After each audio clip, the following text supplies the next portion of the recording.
প্ৰাক শংকৰী যুগৰ সাহিত্য। মহাপুৰুষ শংকৰদেৱৰ পূৰ্বৱৰ্তী সময়ছোৱাক প্ৰাক শংকৰী যুগ বুলি কোৱা হয়। এই যুগৰ সময় নিৰ্ধাৰণ কৰা হয় 1300–1490 খ্ৰীষ্টাব্দ।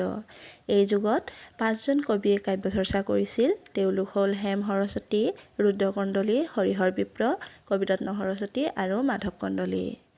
আমাৰ এই ভিডিঅ'ত প্ৰাক শংকৰী যুগৰ বিষয়ে কিছু চমু প্ৰশ্নোত্তৰ আলোচনা কৰা হৈছে। আশা কৰোঁ আমাৰ এই ভিডিঅ'ই আপোনালোকক প্ৰাক শংকৰী যুগৰ বিষয়ে জনাত সহায় কৰিব। হেম সৰস্বতী কোন শতিকাৰ কবি? ত্ৰয়োদশ শতিকাৰ অন্তিম ভাগ অথবা চতুৰ্দশ শতিকাৰ প্ৰথম ভাগৰ কবি। হেম সৰস্বতীৰ পৃষ্ঠপোষক ৰজা কোন? কমতানিপতি দুৰ্লভ নাৰায়ণ। হেম সৰস্বতীয়ে ৰচনা কৰা পুথিকেইখনৰ নাম লিখা। পুথিকেইখনৰ নাম হ'ল প্ৰহ্লাদ চৰিত্ৰ আৰু হৰগৌৰী সংবাদ। হেম সৰস্বতীৰ প্ৰহ্লাদ চৰিত্ৰ কাব্যপুথিখন কিমান পদযুক্ত? 100 পদযুক্ত। হেম সৰস্বতীয়ে প্ৰহ্লাদ চৰিত কাব্যপুথিখনৰ বিষয়বস্তু ক'ৰ পৰা গ্ৰহণ কৰিছে? বামন পুৰাণৰ পৰা। হেম সৰস্বতীয়ে প্ৰহ্লাদ চৰিত কাব্যপুথিখনত নিজৰ আত্মপৰিচয় কেনেদৰে দিছে? কমতা মণ্ডল দুৰ্লভ নাৰায়ণ নিপবৰ অনুপাম তাহানত ৰাজ্যত ৰুদ্ৰ সৰস্বতী দেৱযানী কন্যা নাম। তাহানতনয় হেম সৰস্বতী ধ্ৰুৱৰ অনুজ ভাই পদবন্ধে তেহু প্ৰচাৰ কৰিলা বামন পুৰাণ চাই। হৰগৌৰী সংবাদ কিমান পদযুক্ত? 899 পদযুক্ত। প্ৰথম অসমীয়া কাব্যপুথিখনৰ নাম কি? প্ৰথম অসমীয়া কাব্যপুথিখনৰ নাম প্ৰহ্লাদ চৰিত্ৰ। প্ৰহ্লাদ চৰিত্ৰ কোনে কিমান চনত সম্পাদনা কৰি প্ৰকাশ কৰিছিল? কালিৰাম মেধিয়ে 1923 চনত প্ৰকাশ কৰিছিল। হেম সৰস্বতীৰ প্ৰহ্লাদ চৰিত্ৰ পুথিখনক কালিৰাম মেধিয়ে কি বুলি কৈছিল? হেম সৰস্বতীৰ প্ৰহ্লাদ চৰিত্ৰ পুথিখনক কালিৰাম মেধিয়ে বৈষ্ণৱ ধৰ্মৰ প্ৰথম পুথি বুলি কৈছিল। হেন দেখি নাৰায়ণে গুণে মনে মনে মোক যে এনো আছুতে আন সহে কোনে। কাব্যশাৰী কোনখন পুথিৰ অন্তৰ্গত? প্ৰহ্লাদ চৰিত্ৰ। প্ৰহ্লাদ চৰিত্ৰ এখনি কি কাব্য? সৰু বৰ্ণনাত্মক কাব্য। হেম সৰস্বতী পুৰুষানুক্ৰমে কি বংশৰ ল'ৰা? পণ্ডিত বংশৰ ল'ৰা। হেম সৰস্বতী হৰগৌৰী সংবাদত কিহৰ বিৱৰণ পোৱা যায়? তাৰকাসুৰৰ অত্যাচাৰ, শিৱৰ তপস্যা, মদন ভস্ম, হৰ পাৰ্বতীৰ বিবাহ, কাৰ্তিকৰ জন্ম আদিৰ বিৱৰণ পোৱা যায়। দানৱৰাজ হিৰণ্যকশিপুৱে পুতেক প্ৰহ্লাদক বিষ্ণুভক্তি আচৰণ কৰা কাৰণে কৰা উৎপীড়ন আৰু শেষত নৰসিংহৰূপী বিষ্ণুৰ হাতত হিৰণ্যকশিপু বধৰ বিৱৰণ হেম সৰস্বতী কোনখন পুথিত পোৱা যায়? প্ৰহ্লাদ চৰিত্ৰ। দান্তভাঙা সৰ্পৰ ফেপনি মাত্ৰ হাৰ, হৰি যাক ৰক্ষা কৰে মাৰে তাক কোনে, মোহৰ বংশত উপজিল ধূমকেতু এনেধৰণৰ বাক্য কোনখন গ্ৰন্থত পোৱা যায়? প্ৰহ্লাদ চৰিত্ৰ। হেম সৰস্বতীৰ কবিত্ব গুণৰ পৰিচয় কোনখন গ্ৰন্থত ভাল ধৰণে পোৱা যায়? হৰগৌৰী সংবাদ। হৰগৌৰী সংবাদ কবিৰ কোনটো বয়সৰ ৰচনা? পৰিণত বয়সৰ ৰচনা।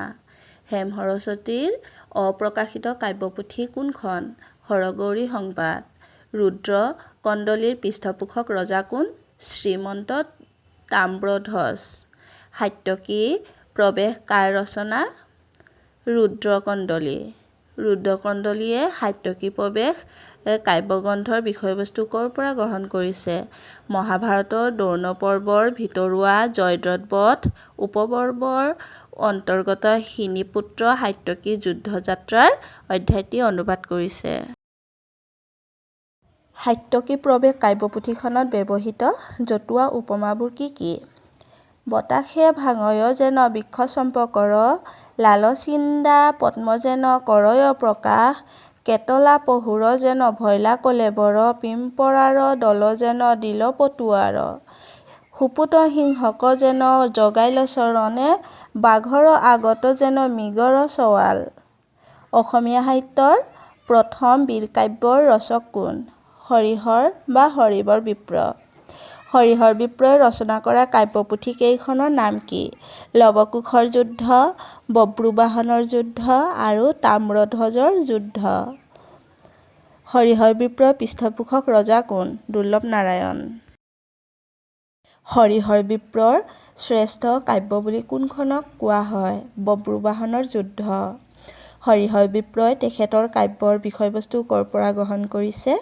লৱকুশৰ যুদ্ধ আৰু বব্ৰুবাহনৰ যুদ্ধৰ আধাৰ গ্ৰন্থ হ'ল জৈমিনী মুনিয়ে লিখা মহাভাৰতৰ সংহিতাখনৰ অশ্বমেধিক পৰ্ব আৰু তাম্ৰধ্বজৰ যুদ্ধ পুথিখন জৈমিনী অশ্বমেধৰ পৰা গ্ৰহণ কৰিছে।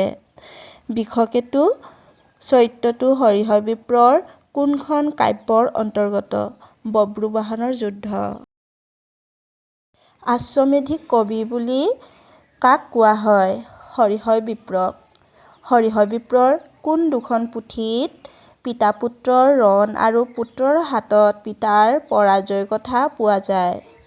বব্ৰুবাহনৰ যুদ্ধ আৰু লৱকুশৰ যুদ্ধ। বব্ৰুবাহনৰ যুদ্ধত কোন নগৰৰ বৰ্ণনা পোৱা যায়? মণিপুৰ নগৰৰ। যুধিষ্ঠিৰৰ অশ্বমেধ যজ্ঞত ঘোঁৰাৰ অনুসৰণত যাওঁতে অৰ্জুন কেনেকৈ মণিপুৰ নগৰত পুত্ৰ বব্ৰুবাহনৰ লগত যুদ্ধ কৰি মৃত্যুমুখত পৰিল আৰু পুতেক বব্ৰুবাহনে মাক চিত্ৰাংগদা আৰু নাগ-কন্যা উলুপিৰ পৰামৰ্শমতে পাতালৰ পৰা সঞ্জীৱনী মণি আনি বাপেকক পুনৰ্জীৱিত কৰিলে। এইখিনি বৰ্ণনা হৰিহৰ বিপ্ৰৰ কোনখন কাব্যগ্ৰন্থত পোৱা যায়? বব্ৰুবাহনৰ যুদ্ধ। লৱকুশৰ যুদ্ধত কিমানটা পদ আছে? ছশৰো ওচৰা-ওচৰি পদ আছে। তাম্ৰধ্বজৰ যুদ্ধত কি বৰ্ণনা আছে? বাণপুৰৰ ৰজা ময়ূৰধ্বজ আৰু তেওঁৰ পুত্ৰ তাম্ৰধ্বজৰ লগত যজ্ঞাশ্ব ৰক্ষাকাৰী পাণ্ডৱ বাহিনীৰ সংঘৰ্ষ এই কাব্যত প্ৰদৰ্শন কৰিছে। পৰাজিত হৈও কৃষ্ণৰ কৌশলত পাণ্ডৱসকল শেষত ৰক্ষা পৰে। দেৱাসুৰ মনুষ্যক সবাকো জিনিলো ৰণে। তেৱেসে বোলাইলো সব্যসাচী। হস্তিগুচি মাখি ভৈলো গৌখোজত তল গৈলো কচুত ভাঙিলো মই কাচি। এইদৰে কোনে কৈছিল? অৰ্জুনে কৈছিল। সমস্ত সেনাক মাৰি বহু সমৰত কোমোৰাত খাণ্ডাৰ প্ৰহাৰ যেন মত। এই পদফাঁকি হৰিহৰ বিপ্ৰৰ কোনখন কাব্যগ্ৰন্থৰ অন্তৰ্গত? লৱকুশৰ যুদ্ধ কাব্যগ্ৰন্থৰ অন্তৰ্গত। বুঢ়াৰ হাতত ঢৌ হেণ্ঠৰে নেৰায় খং নামে চণ্ডালক সহিতে নপৰি কুঠাৰে নকাটে নখৰ বিদাৰিতে সাহ কহা ফাক যেন তেঁতেলী টেঙাৰ। আদি হৰিহৰ বিপ্ৰৰ কোনখন কাব্যপুথিৰ প্ৰবচন? বব্ৰুবাহনৰ যুদ্ধ। লোণ নাও তল গৈল আঙুলিক ফাকা পাঞ্চে কি কৰিবে পাৰে মূঢ় উৰু খন্তে। আদি হৰিহৰ বিপ্ৰৰ কোনখন পুথিৰ প্ৰবচন? লৱকুশৰ যুদ্ধ। হৰিহৰ বিপ্ৰৰ তিনিওখন পুথিত কি ঘোষিত হৈছে? তৰুণৰ বিজয় গাথা। কপাহ কাটিয়া জান হষা দেইলৰ লোকক জনাৱে বিষ পাৰিলোঁহো বৰ। ছদ্ম কৰি মাৰি আছা ভীষ্ম কৰ্ণ দ্ৰোণ তুমি বোলা মোৰ সম বীৰ আছে কোন। এই পদফাঁকি হৰিহৰ বিপ্ৰৰ কোনখন কাব্যপুথিৰ অন্তৰ্গত? বব্ৰুবাহনৰ যুদ্ধ। কবিৰত্ন সৰস্বতীৰ পিতৃৰ নাম কি? চক্ৰপাণি শিকদাৰ। কবিৰত্ন সৰস্বতীৰ পৃষ্ঠপোষক ৰজা কোন? ইন্দ্ৰ নাৰায়ণ। কবিৰত্ন সৰস্বতী ক'ত জন্ম হৈছিল? বৰপেটা অঞ্চলৰ চুটিলা গাঁৱত তেখেতৰ জন্ম হৈছিল। মহাপুৰুষ মাধৱদেৱৰ ভাগিন ৰামচৰণ ঠাকুৰৰ সপ্তম উপৰি পুৰুষজন কোন? কবিৰত্ন সৰস্বতী। কবিৰত্ন সৰস্বতী কোন শতিকাৰ কবি? চতুৰ্দশ শতিকাৰ আদিভাগৰ কবি। পণ্ডিত তিলক কুল প্ৰকাশক নিষ্ঠাবান যেন সখী বুলি কবিৰত্ন সৰস্বতীয়ে কাৰ ভণিতাত প্ৰকাশ কৰিছে? চক্ৰপাণিৰ ভণিতাত। কবিৰত্ন সৰস্বতীয়ে কি ৰচনা কৰে? জয়দ্ৰত বধ, শকুন্তলা উপাখ্যান, যযাতিৰ চৰিত্ৰ। জয়দ্ৰত বধৰ মূল আধাৰ কি? মহাভাৰতৰ দ্ৰোণ পৰ্ব। কৈলাস বৰ্ণনা অংশটি কোনখন কাব্যৰ অন্তৰ্গত? জয়দ্ৰত বধ। শকুন্তলা উপাখ্যান আৰু যযাতিৰ চৰিত্ৰৰ মূল আধাৰ কি? মহাভাৰতৰ আদি পৰ্ব। শংকৰদেৱৰ হৰমোহন খণ্ডৰ ভিতৰুৱা দিব্য উপপৰ্বৰ বৰ্ণনাভংগী সাদৃশ্য কবিৰত্ন সৰস্বতীৰ কোনখন কাব্যৰ কোনটো বৰ্ণনা খণ্ডৰ লগত দেখা যায়? জয়দ্ৰত বধ কাব্যৰ কৈলাস বৰ্ণনা খণ্ডৰ সৈতে সাদৃশ্য পৰিলক্ষিত হয়। প্ৰাক-শংকৰী যুগৰ শ্ৰেষ্ঠ কবি কোন? মাধৱ কন্দলী। মাধৱ কন্দলী কোন শতিকাৰ কবি? চতুৰ্দশ শতিকাৰ কবি। মাধৱ কন্দলীৰ পৃষ্ঠপোষক ৰজা কোন? বৰাহীৰ ৰজা মহামাণিক্য। মাধৱ কন্দলীৰ আন এক নাম কি আছিল? কবিৰাজ কন্দলী। মাধৱ কন্দলী জাতত কি আছিল? ব্ৰাহ্মণ। মাধৱ কন্দলীয়ে কি ৰচনা কৰিছিল? বাল্মীকি ৰামায়ণৰ অসমীয়া অনুবাদ কৰিছিল আৰু দেৱজিৎ নামৰ কাব্যপুথি এখন ৰচনা কৰিছিল। অসমীয়া চচাৰ বুলি মাধৱ কন্দলীক কোনে অভিহিত কৰিছিল? হেমচন্দ্ৰ গোস্বামী। উত্তৰ ভাৰতৰ প্ৰাদেশিক ভাষাবিলাকৰ ৰচিত সকলো ৰামায়ণতকৈ কাৰ ৰামায়ণখন প্ৰাচীনতম? মাধৱ কন্দলী। মাধৱ কন্দলীৰ ৰামায়ণৰ প্ৰথম সম্পাদনা কোনে কৰিছে? মাধৱচন্দ্ৰ বৰদলৈয়ে কৰিছিল। সপ্তকাণ্ড ৰামায়ণ পদবন্ধে নিবন্ধিলোঁ বুলি মাধৱ কন্দলীয়ে কৈছে যদিও প্ৰকৃততে কেইটা কাণ্ড পোৱা যায়? 5টা কাণ্ডহে পোৱা যায়।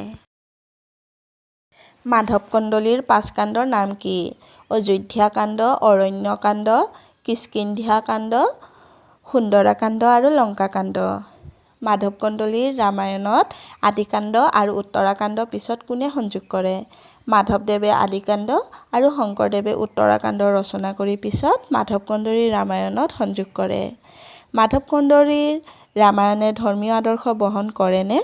মাধৱ কন্দলীয়ে ৰামায়ণখন লৌকিক কাব্যৰূপেহে ৰচনা কৰিছে। ইয়াত ধাৰ্মিক মতবাদক প্ৰাধান্য দিয়া নাই। পূৰ্বকবি অপ্ৰমাদী মাধৱ কন্দলী আদি পদে বিৰচিলা পদকথা হস্তিৰ দেখিয়া লাদ সহা যেন ফাৰে মাৰ্গ মূৰ ভৈল তেহনয় অৱস্থা। এইদৰে শংকৰদেৱে কাৰ বিষয়ে কৈছিল? শংকৰদেৱে উত্তৰাকাণ্ডৰ 321 পদত মাধৱ কন্দলীৰ বিষয়ে এনেদৰে কৈছিল: কবিৰাজ কন্দলী যে আমাক এষে বুলি কয়, মাধৱ কন্দলী আৰু নাম। এইদৰে নিজৰ বিষয়ে মাধৱ কন্দলীয়ে ৰামায়ণৰ কোনটো কাণ্ডত উল্লেখ কৰিছে? লংকা কাণ্ডত। মাধৱ কন্দলীৰ অনুবাদ ৰীতি কেনেকুৱা আছিল? লম্ভা পৰিহৰি সৰুদ্ধৃতে, অৰ্থাৎ তেখেতৰ ৰামায়ণৰ অনুবাদ ৰীতি আপেক্ষিকভাৱে চমু আছিল। দৈৱবাণী নুহি ইটো লৌকিকহে কথা, এতেকে ইহাৰ দোষ নলয়বা সৰ্বথা। মাধৱ কন্দলীয়ে ৰামায়ণৰ কোনটো কাণ্ডত এনেদৰে কৈছিল? কিষ্কিন্ধ্যা কাণ্ডত। দেৱজিৎ কাব্যখনৰ পদ কিমান? হেম গোস্বামীয়ে 700 পদৰ কথা কৈছে যদিও চাৰিহৰীয়া পদৰ সংখ্যা প্ৰায় 1300। দেৱজিৎ কাব্যখনত কি বৰ্ণনা কৰা হৈছে? নৰনাৰায়ণ অৰ্থাৎ অৰ্জুন আৰু কৃষ্ণৰ মাহাত্ম্য বৰ্ণনা কৰা হৈছে। বৈষ্ণৱ যুগৰ কি কাব্যৰ লগত দেৱজিৎ কাব্যৰ সাদৃশ্য আছে? বধ কাব্যৰ লগত সাদৃশ্য আছে। মাধৱ কন্দলী কি বিষয়ত পাৰদৰ্শিতাৰ কাৰণে কন্দলী উপাধিটো লাভ কৰিছিল? ব্যাকৰণত পাৰদৰ্শিতাৰ কাৰণে কন্দলী উপাধিটো লাভ কৰিছিল। কপিলা ৰহিলা যেন চণ্ডালৰ ঠাৱে, নিঃশ্বাস ফুকাৰে যেন থতাৰীৰ ভাগি। কাকূ তুলি আচাৰন্ত বস্ত্ৰ যেন ধুৱে, শাৰী জাতি হুয়া বেদ পৰিবাক চাহ। মাধৱ কন্দলীৰ ৰামায়ণত দেখা পোৱা এনেধৰণৰ বাক্যত কি ফুটি ওলাইছে? উপমা। মাধৱ কন্দলীয়ে তেখেতৰ ৰামায়ণত প্ৰধানভাৱে কোনটো চন্দ্ৰ প্ৰয়োগ কৰিছে? পদচন্দ্ৰ। বিজুলী চটক যেন গোসাঁনীৰ কান্তি, তাৰা যেন জিকি পাৰে অলংকাৰ পান্তি। ৰাৱণৰ অংগৰূপ সীতাৰ বলিল, অঞ্জন পৰ্বতে যেন মাণিক জলিল।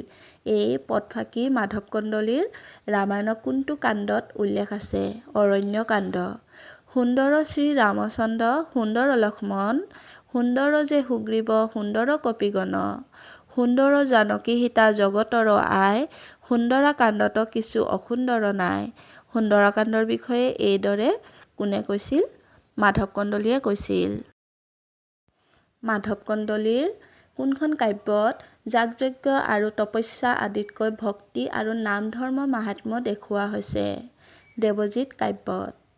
প্ৰাক-শংকৰী যুগত সাহিত্যত ছন্দৰ ক্ষেত্ৰত কি নতুন পৰিৱৰ্তনে দেখা দিছিল?